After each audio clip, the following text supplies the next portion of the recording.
The endless white silence of the Arctic, a polar bear wandered alone across the frozen wasteland.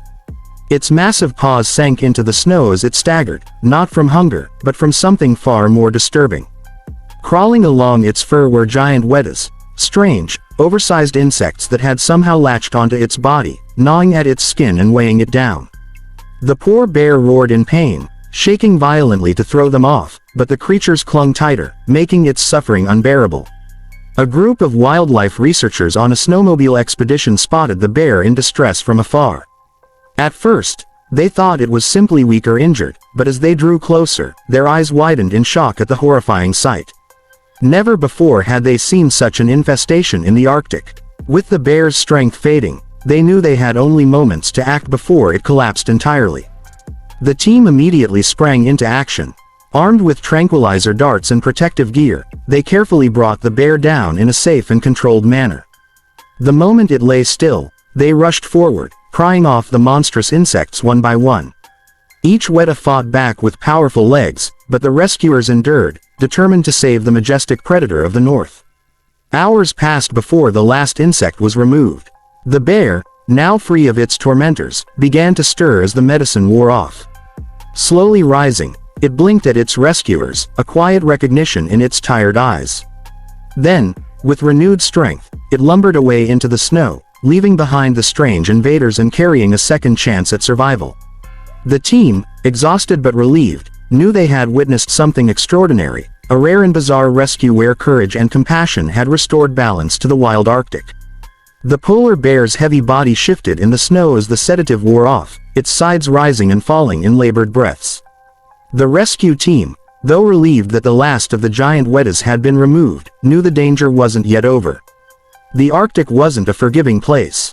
A weakened bear, even free from the infestation, could easily perish in the brutal cold if it didn't regain strength quickly. Dr. Karen Elmore, the lead researcher of the expedition, crouched beside the bear. Her gloved hand rested gently on its thick fur, now patchy from the damage caused by the wetas. "He's a fighter," she whispered, her voice muffled through the frost on her mask. "But we need to monitor him.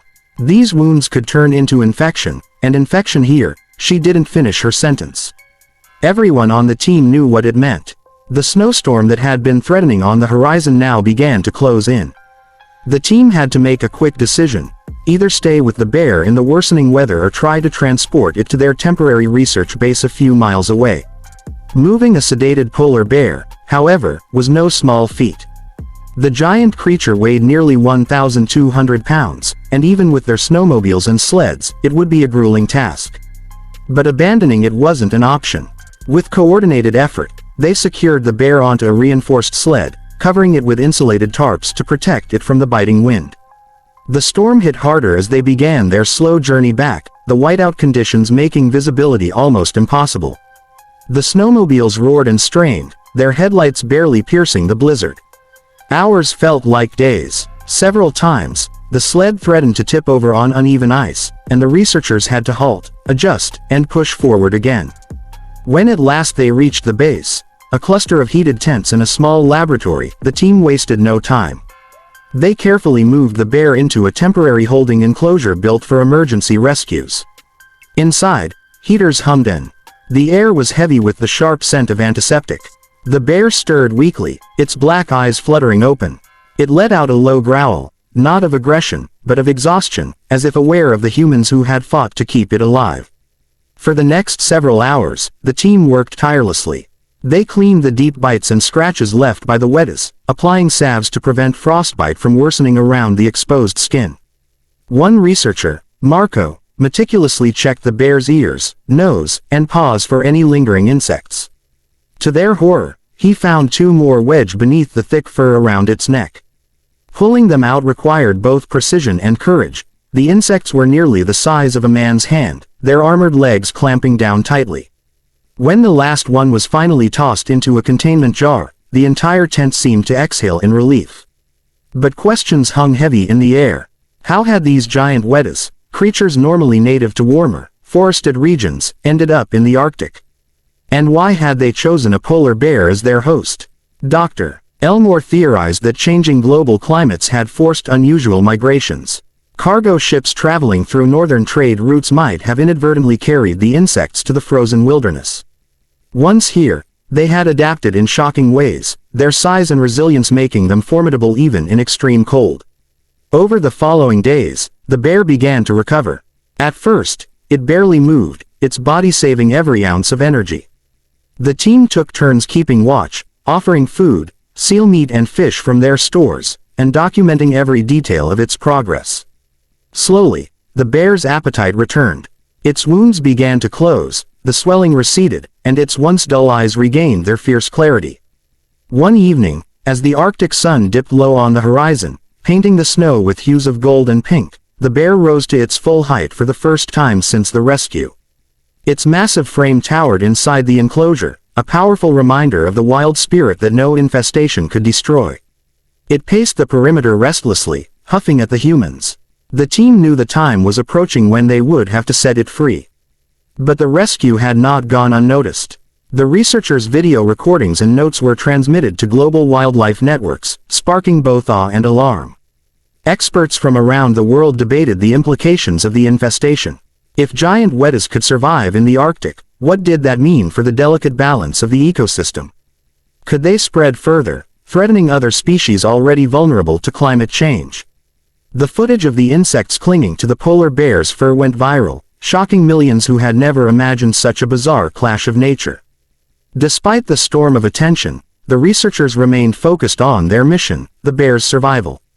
On the 10th day, with its strength fully restored, they made preparations for release. It wasn't easy to let go. After all, they had fought side by side with this creature against something that seemed almost unnatural. Yet the Arctic was its true home, and no human enclosure could ever match the freedom of the frozen expanse. They loaded the bear onto the sled one last time, this time with far less resistance. Its muscles were taut again, its growls stronger, its spirit rekindled. The journey out to the release site was calmer than the stormy night of the rescue. The sky was clear, and the aurora shimmered overhead like a green curtain of light, as if nature itself was celebrating the moment. When they finally unbound the tarps and opened the sled, the bear wasted no time. With a mighty roar, it leapt into the snow, shaking free of the last traces of human contact. It stood for a moment, staring back at the team. In that gaze was something unspoken, a recognition, perhaps, that these fragile, small beings had saved its life. Then, without hesitation, it lumbered away across the icy plain, disappearing into the horizon. The researchers stood in silence, the weight of the experience sinking in. They had not only saved a polar bear but had uncovered a mystery that could change the understanding of Arctic ecology forever. The footage, the data, and the story would echo far beyond their frozen camp. But in their hearts, the greatest victory was far simpler, seeing the majestic predator return to the wild where it belonged. That night, as they gathered around a heater in the dim glow of their base drive, Elmore raised a mug of steaming tea. To the survivor, she said softly, and to the reminder that no matter how strange or frightening the challenge, compassion and courage can change the ending of the story. The others nodded, the memory of the bear's roar still echoing in their minds. Outside, the Arctic wind howled, but within their hearts burned the warmth of a rescue that would never be forgotten.